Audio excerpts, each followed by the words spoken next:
On démarre donc avec Eric Albert. Salut Eric, associé gérant YouSide. Voilà, on va parler ensemble RH, on va parler ensemble. J'ai mis les défis des managers. En fait, il y a un moment que je pense à te faire venir parce que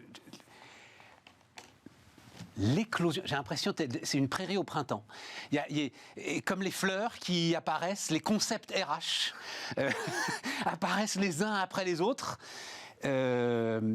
C'est sans doute le signe qu'il y a pas mal de gens qui sont perdus dans toute cette histoire. Ouais. Donc qu'est-ce qui se passe là entre eux? Alors la grande démission maintenant, c'est bon, c'est presque vieux, mais alors j'ai vu la grande flemme, j'ai vu l'offboarding, ça, il faut qu'on en parle de cette histoire-là. Qu'est-ce qui est en train de se passer? Alors, ce qui est en train de se passer, c'est qu'on voit bien que fondamentalement notre relation au travail a changé. Donc tout ça vient de la période des confinements, dans lequel on découvre qu'on peut travailler uniquement sur sa compétence et le contenu du travail, sans mettre d'implication personnelle. Et le télétravail est devenu un droit, on a un éparpillement des acteurs, et on a de plus en plus d'acteurs qui disent « moi, je veux rester à distance ». S'ajoute à ça le fait que le travail n'est plus du tout au cœur de nos vies. Aujourd'hui, 24% des individus considèrent que le travail est au cœur de leur vie. Donc il y en a 76 qui ne le considèrent pas. On était, dans les années 90, à plus de 60% des gens qui considéraient que le travail était au cœur de leur vie. Donc on a ça de moins en moins. À ça s'ajoute le fait que le rapport de force entre l'entreprise et les collaborateurs a changé dans une grande partie de situation. Ça, c'est clair. Le collaborateur sait bien que maintenant, en tout cas certains d'entre eux, quand il a une certaine compétence, il choisit. Et ça a fait émerger toute une population d'individus au travail qui ne sont plus du tout le modèle du salarié impliqué qu'on avait autrefois, mais qui est devenu un consommateur du travail. C'est-à-dire que ce qu'il attend, il se comporte comme un consommateur. Il regarde le marché, il regarde les produits, il compare, il tente. Ça lui plaît pas trop. Qu'est-ce qu'il fait? Il change, il papillonne, il va ailleurs. Et dans un modèle de transaction pure dans lequel, en fonction de son temps, de sa compétence, il obtient un salaire. C'est tout. Alors là où ça devient très intéressant, c'est que les gens se comportent comme des consommateurs du travail et les entreprises, elles s'adaptent à des consommateurs du travail. Ils ont du mal. Hein. Alors, tout ce qu'on voit aujourd'hui, c'est très intéressant. C'est-à-dire que comment on fait quand on veut des consommateurs? On les séduit. Ça reste très superficiel. On survend. Et on garde les apparences toujours parfaites. Mais à la fin, il n'y a rien qui donne fondamentalement envie aux gens de s'engager véritablement. Donc l'offboarding, c'est quoi? Donc l'offboarding, c'est comment est-ce qu'on accompagne les gens qui sortent? C'est que les entreprises, elles gèrent les salariés, maintenant, les consommateurs de travail, comme elles gèrent leurs consommateurs, c'est-à-dire des flux. Il y a des flux qui rentrent, donc on les séduit. Il y a tout un jeu de séduction absolument incroyable. Quand ils rentrent, il y a beaucoup de choses qui sont fake. C'est pas vrai, ce qu'on nous a raconté. Et on gère la sortie. J'ai vu des responsables ressources humaines, après on reviendra sur ta première phrase, mais j'ai vu des responsables ressources humaines, alors effectivement, et à chaque fois que je parle de ça, je dis pardon, on parle bien d'hommes et de femmes, donc oui, mais on va parler de flux et de stock, voilà. Présenter les choses de façon bien plus positive que tu viens de le faire. Évidemment. Non, mais sérieusement, c'est dans une discussion, je crois, sincère. C'est-à-dire qu'en gros, le grand thème, c'était la rétention. Comment est-ce que je fais de la rétention? Et là, j'ai des responsables RH qui me disent non, ça marche pas, on ne peut pas faire un barrage d'eau. D'où cette idée, effectivement, de flux et de stock, et de dire, au moment où le collaborateur rentre, mais écoute, je ne vais pas te faire un plan de carrière sur 20 ans, parce que ça ne t'intéresse plus. En revanche, tu vas faire ça, Et puis, si tu veux continuer, tu resteras. Mais sinon, j'ai déjà des conditions de sortie pour toi. Et ça va très bien se passer. Et tu iras ailleurs et tu reviendras, etc. Et tout.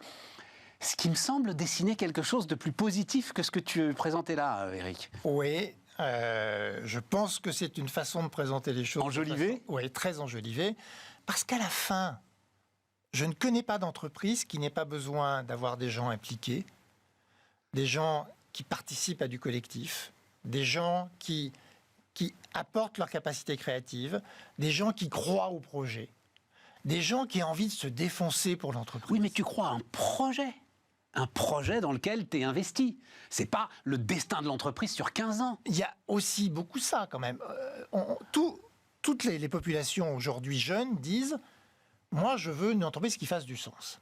Alors, qu'est-ce qu'on fait, les entreprises? Qu'est-ce que c'est que la dimension inspirationnelle, hein? On a tous besoin d'inspirationnel. Donc, l'inspirationnel, c'est deux choses. C'est d'une part des valeurs et d'autre part une raison d'être. Mais les entreprises nous l'ont fait sur le mode washing. Quelles sont les entreprises dans lesquelles les dirigeants qui ne respectent pas les valeurs mais qui sont bons par ailleurs, on leur dit ça ne peut pas durer, vous ne pouvez pas rester. Ça n'existe pas, Non, quasiment surtout, pas. j'ai vu assez peu de valeurs qui ne soient pas respectables de toute façon. Quoi. On a demandé à personne de se mettre à plat ventre. Et puis on voit bien que les gens les respectent ou pas, tout le monde s'en fout, une fois qu'on les a définis. La raison d'être, c'est combien d'entreprises, dans combien d'entreprises, je ne parle même pas des collaborateurs, mais les cadres, les managers sont capables de nous donner la raison d'être comme ça. Très très peu. C'est-à-dire qu'on a une raison d'être, ça n'entre pas dans la vie des gens. C'est-à-dire que à partir du moment où on a des collaborateurs qui se comportent comme des consommateurs du travail avec des bonnes raisons, et que en face l'entreprise leur dit vous êtes des consommateurs du travail, eh ben on va vous considérer comme tel. Et tout ça va très bien, c'est du flux, ça rentre, ça sort, il n'y a aucun problème. Mais combien ça coûte? Alors, prenons Amazon. Très bon exemple. Amazon, 2/3, je dis bien 2/3 des salariés ne restent pas plus de 90 jours. 2/3. Ça leur coûte... Quoi dans le monde entier? Dans le monde entier. Dans le monde entier. Ça leur coûte 8 milliards. Donc c'est bien gentil de nous dire que tout ça, c'est des flux. 8 milliards en recrutement, tu veux dire l'ensemble de ce qu'ils doivent déployer pour recruter gérer les gens, leurs flux, c'est 8 milliards. Donc c'est pas vrai. C'est juste pas vrai que tout ça, ça se gère, c'est très bien, on leur explique que vous allez sortir. Non, on a besoin de gens, ça reste la même. Et on voit, alors dans les startups, c'est encore plus marqué. On a besoin de gens qui s'impliquent, qui donnent de leur personne, qui se soutiennent entre eux, qui forment un collectif, qui avancent en pack. C'est pas vrai qu'on a besoin de gens dont on a seulement besoin de la pure l'entreprise qui serait une sorte de hub et qui agrégerait des talents au fur et à mesure de ses projets. Il y a quelques entreprises comme ça. Donc, mais c'est dans la technologie, c'est les cabinets de conseil, c'est des choses comme ça. Quoi. Mais même les cabinets de conseil. Même les cabinets de conseil, ils ne fonctionnent pas comme ça. Donc, bon, mais alors ça veut dire qu'il va falloir réinventer toute une mécanique pour à nouveau retrouver du stock et pour contrôler le stock. Tant qu'on reste dans la superficialité, parce que ça arrange tout le monde, la superficialité, c'est tellement commode, on fait semblant. Tout le monde et tout le monde. Là, ta conviction, le monde des RH fait semblant. S'il fallait qu'on résume le climat actuel, c'est évidemment. Quel est le RH qui, les yeux dans les yeux, me dit j'ai pas besoin de gens qui s'impliquent, qui donnent de leur personne.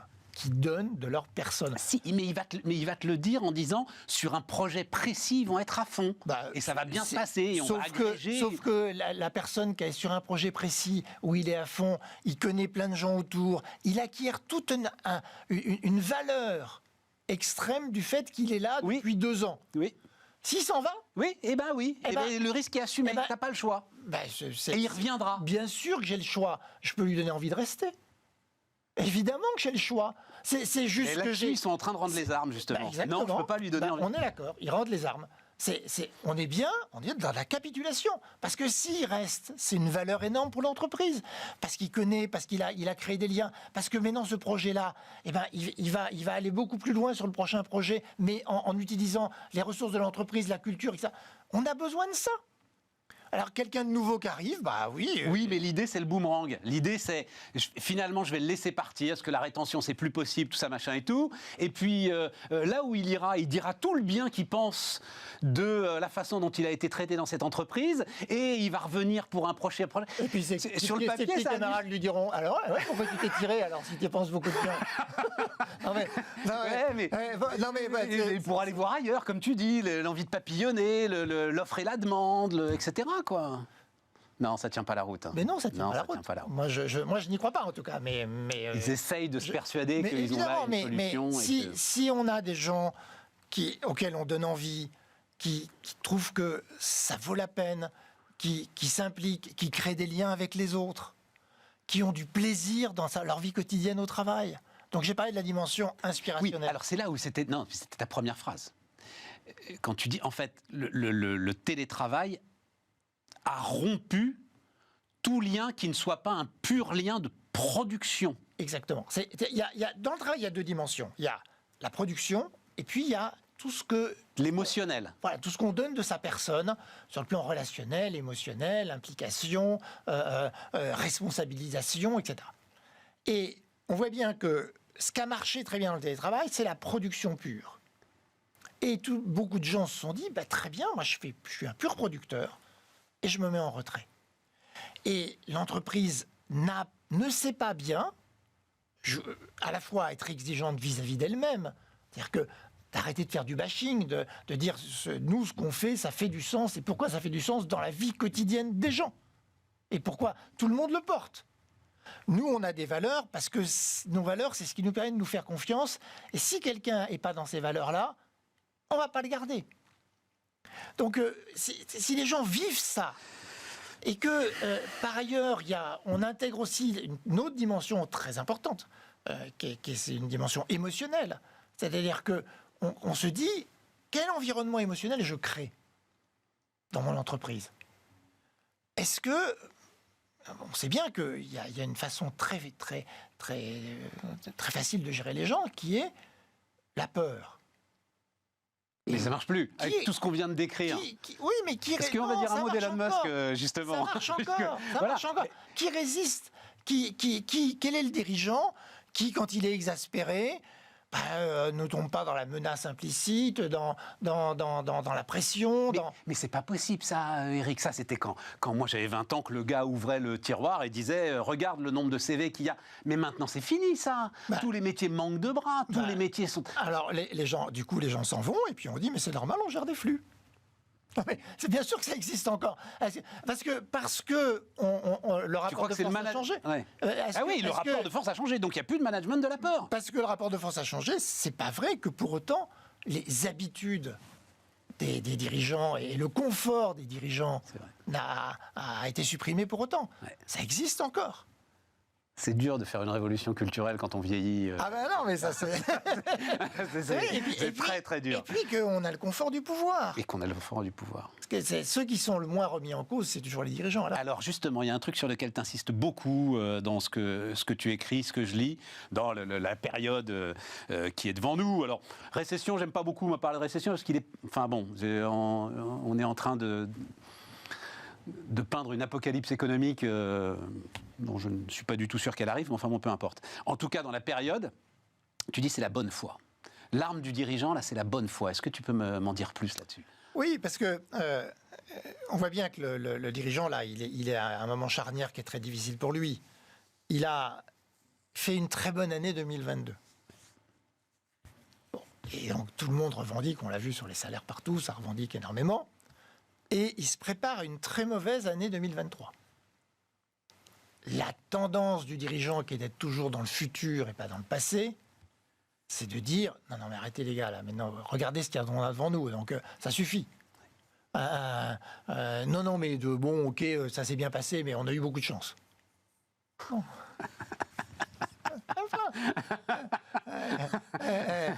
Non, on a été porté, c'était une période, c'était facile. D'ailleurs, est-ce qu'on a vraiment complètement retrouvé notre niveau 2019? Juste à peine. Par rapport à 2019, on n'a pas fait beaucoup mieux, etc. Et là, c'est insupportable.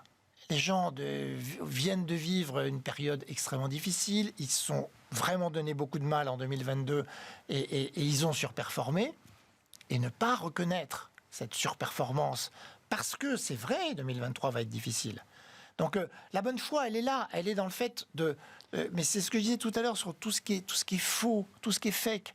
À chaque fois qu'aujourd'hui, les gens ne supportent plus qu'on fasse des fioritures et on raconte des choses sans vraiment montrer que c'est vrai.